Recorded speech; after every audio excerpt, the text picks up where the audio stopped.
जय श्री राम। शंखनाद में आपका स्वागत है।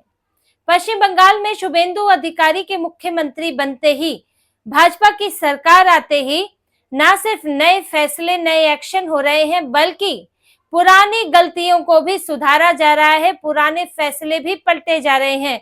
24 घंटे के अंदर शुभेंदु अधिकारी ने ममता बनर्जी का एक बड़ा फैसला पलट दिया और साथ ही बड़े बड़े तबादले भी कर दिए कि अब जी हजूरी करने वाले ममता बनर्जी के एजेंट बने हुए अधिकारी अब अपना रास्ता नाप लेंगे, कहीं किसी और जगह पर वो अब तबादले में रहेंगे।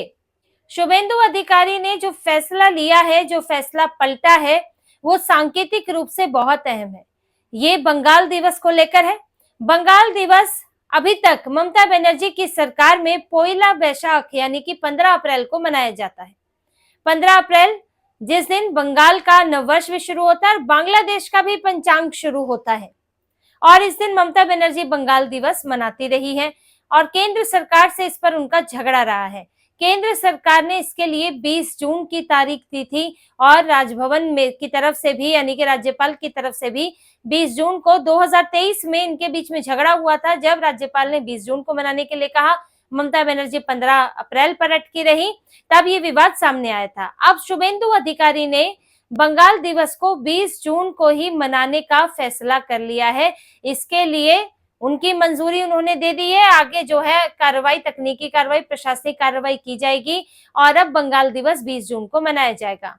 अब इन तारीखों का महत्व आप ये समझिए, और जो शुभेंदु अधिकारी का भी कहना है कि असली बंगाल दिवस वो दिन था जब बंगाल के लोगों ने, बंगाल के विधायकों ने तय किया कि बंगाल का ये हिस्सा वो हिंदुस्तान में रहेगा और वो लोकतंत्र का हिस्सा बनना उन्होंने स्वीकार किया। और आगे यही फैसला था जो आज उन्हें भारत का, वो भारत में रहे और इस लोकतंत्र का हिस्सा बने।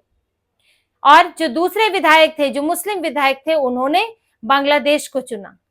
इसलिए ये तारीख बंगाल दिवस यानी कि बंगाल का दिन, ये तारीख ही सबसे ज्यादा इसके लिए अनुकूल है कि आप 20 जून को बंगाल दिवस बनाएं।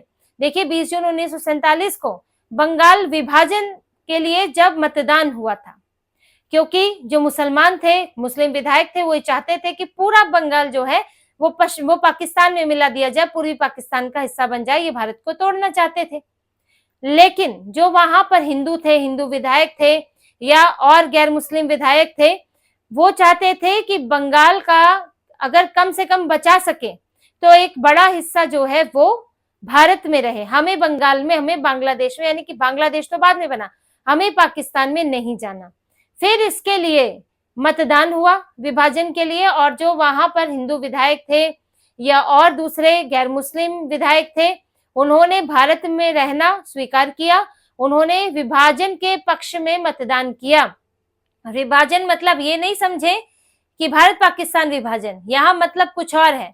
यहाँ मतलब ये है कि हाँ, आधा हिस्सा हिंदुस्तान में रहेगा, ये विभाजन। और जो वहां पर मुस्लिम विधायक थे, उन्होंने विभाजन के विरोध में मतदान किया। वो चाहते थे कि कोई बटे नहीं और पूरा का पूरा जो बंगाल है, जिसे आज हम पश्चिम बंगाल कहते हैं, वो उठकर, और जो पूर्वी बंगाल जो बांग्लादेश बन गया है, वो पूरा हिस्सा जो है पाकिस्तान में चला जाए। ये इस विभाजन के लिए मतदान हुआ था।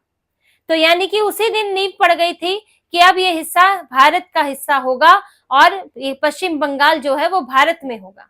इसलिए उन्होंने कहा कि अब से 20 जून को बंगाल दिवस मनाया जाएगा।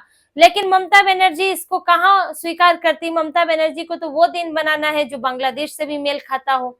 वो दिन अगर ये दिन बनाएंगी तो इसमें कहीं ना कहीं जब भी इस दिन का जिक्र होगा, जब भी इस दिन बंगाल दिवस बनेगा, तो लिखना पड़ेगा अखबारों में, चर्चाओं में ये बात होगी कि क्यों बंगाल दिवस के दिन क्या हुआ था कि मुसलमानों ने बंगाल को पाकिस्तान में शामिल कर दिया था। तो मुसलमानों पर आंच ना आए, मुसलमानों की समस्या ना बढ़े, उन पर उनको जवाब ना देना पड़े, ममता बनर्जी इसके हर इंतजाम करती है। इसलिए इन्होंने इस दिन को चुना था। लेकिन आज शुभेंदु अधिकारी ने इस फैसले को पलट दिया और उन्होंने आते ही 24 घंटे के अंदर ये फैसला किया है। इसके अलावा उन्होंने कुछ अधिकारियों के तबादले भी कर दिए और इसमें प्रशासनिक अधिकारी और पुलिस अधिकारी दोनों शामिल हैं।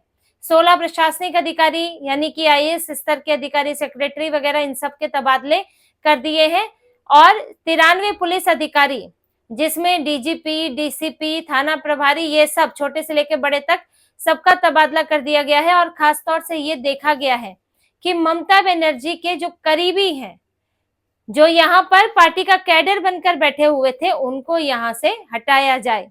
क्योंकि आपके लिए, जब आप कोई सरकार चलाते हैं तो आपके लिए सीक्रेसी मेंटेन करना जरूरी होता है कि आपके फैसले बाहर ना जाएं, सरकार क्या कर रही है, नहीं कर रही है, सरकार क्या फैसले लेने वाली है, किन चीजों पर विचार चल रहा है, क्योंकि इससे बहुत कुछ प्रभावित होता है। ये बात सिर्फ राजनीति की नहीं होती है, इससे अर्थव्यवस्था भी प्रभावित होती है, इससे आम जनजीवन पर भी असर होता है। और साथ ही कोई फैसला अगर होने वाला है और वो लीक हो जाए तो उसके खिलाफ कई अड़चने पहले ही लग जाती है।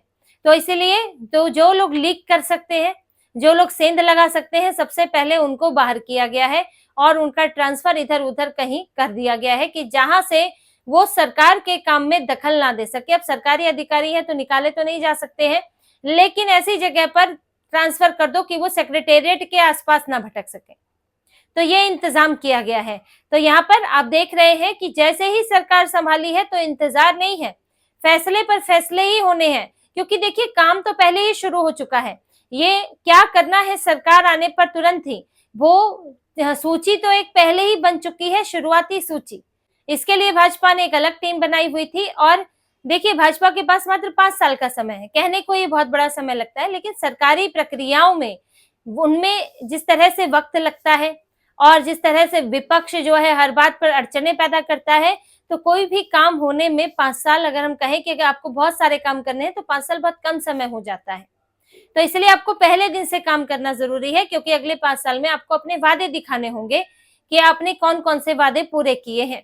तो इसीलिए पहले ही काम शुरू हो गया। चाहे घुसपैठियों को निकालने का काम हो, उसकी प्लानिंग तैयार होगी कि अगला कदम क्या होगा। सरकार में आएंगे तब सोचेंगे नहीं, सोचकर पहले रखा है, सरकार में आके हमें इम्प्लीमेंट करना है। जैसे कि 6 महीने में बाढ़बंदी होगी तो जो जिन जगहों को ममता बनर्जी खाली नहीं करा पा रही थी, जहां पर घुसपैठिए बैठे हुए, खासतौर से बांग्लादेशी बसे हुए हैं, उन इलाकों को ममता बनर्जी खाली नहीं करा रही थी, वहीं पर ही बाढ़बंदी होनी है। तो वहां पर अब तो सरकार बदल गई, तो इनको खाली कराया जाएगा। और सिर्फ खाली नहीं होगा, उसके साथ ये भी देखा जाएगा जिन्हें खाली करा रहे हैं वो है कौन।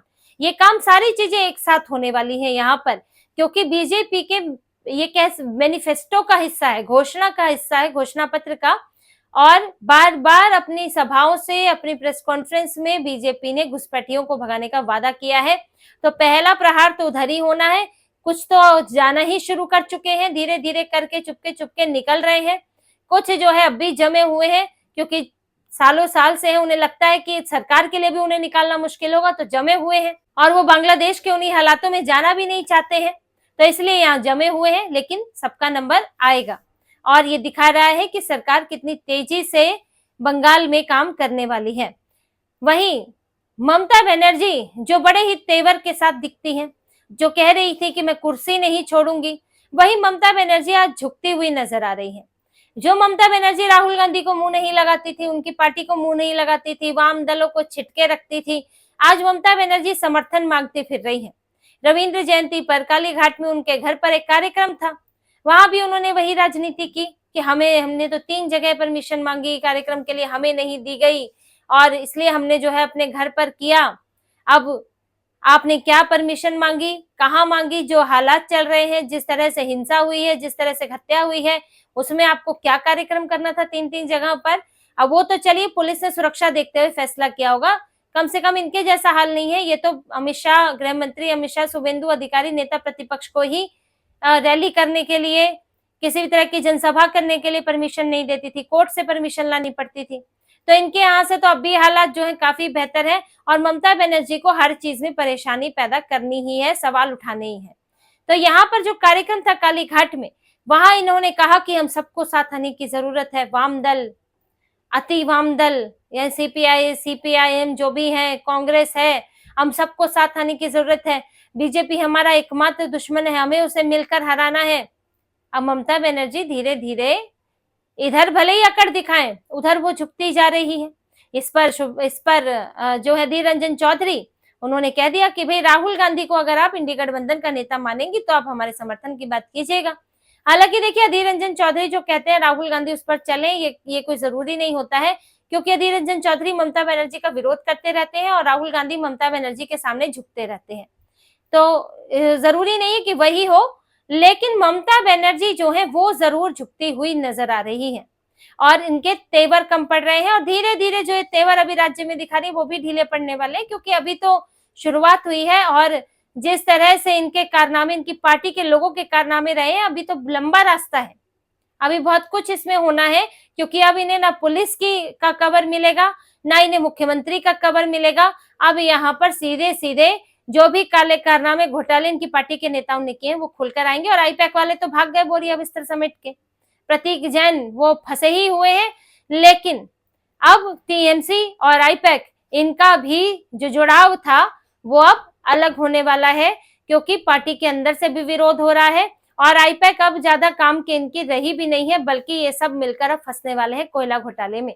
वो सब जांच हो रही है और धीरे धीरे ईडी इन तक पहुंचेगी, लेकिन आईपैक का विरोध जबरदस्त हो रहा है। और आईपैक को लेकर रिजू दत्ता जो टीएमसी के जाने माने नेता हैं, प्रवक्ता हैं रिजू दत्ता, उन्होंने पार्टी की कई बातें खोलकर सामने रख दी, यहाँ तक कि उन्होंने माफी भी मांगी।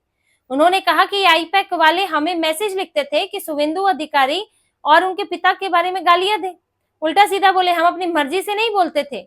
यही रिजू दत्ता है जिन्होंने जहांगीर खान को, जब आईपीएस अधिकारी जो अजय पाल शर्मा, उन्होंने जब जहांगीर खान के घर पर जाकर उन्हें चेताया था और साफ तौर पर उनके परिवार वालों को कहा था अगर ये धमकी वमकी अगर की गई तो फिर बख्शे नहीं जाओगे, उनके खिलाफ रिजू दत्ता ने प्रेस कॉन्फ्रेंस की थी और उन्हें धमकी दी थी कि आप अभी तो बोल रहे हैं लेकिन हम आपको यूपी तक नहीं छोड़ेंगे, कि आप यूपी से भले ही आए हैं लेकिन आप वहां भी वापस लौट जाएंगे तो हम पीछे रहेंगे, आपको कानून झेलना पड़ेगा।